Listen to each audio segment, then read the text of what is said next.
Ipinagdiriwang tuwing unang linggo ng taon ang National Time Consciousness Week.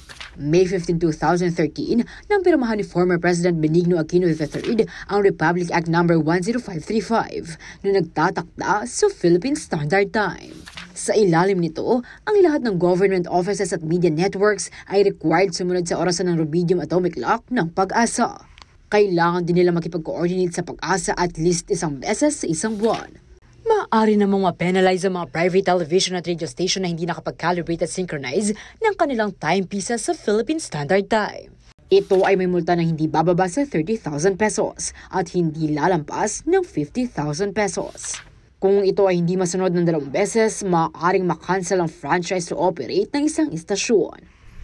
Samantala, kasabay na pagunita sa National Time Consciousness Week, inilunsad ng DOST Pag-asa ang isang bagong Viber channel na Oras Pinas. Ito ay naglalayong ipakalat ang official Philippine Standard Time sa lahat ng Pinoy sa buong bansa. Isinusulong din ito ang kamalayan ukol sa importansya ng tamang oras sa social, economic at scientific activities sa Pilipinas.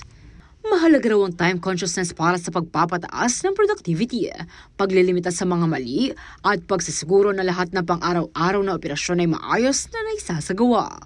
Ang ilan sa ating mga kabalin, may New Year's resolution din daw kaugnay na pagpapahalaga sa eksaktong oras. Maging responsible po tayo sa oras. I am also one of the Filipino time person po. And nung po kasi, since last year po, ganun po ako, I'm that kind of person. Pero this grade 11 na po, nai-improve ko po yung sarili ko po by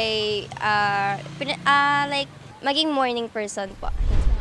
Sana po palagan tayo po yung oras, bangkanita po, dakal papuntang masenso po pa pong ide po gagawan aluang bansa yung Pilipinas. Aluayo po yung Pilipinas po yung aluang bansa. Liana Canilau, CIL TV 36 News.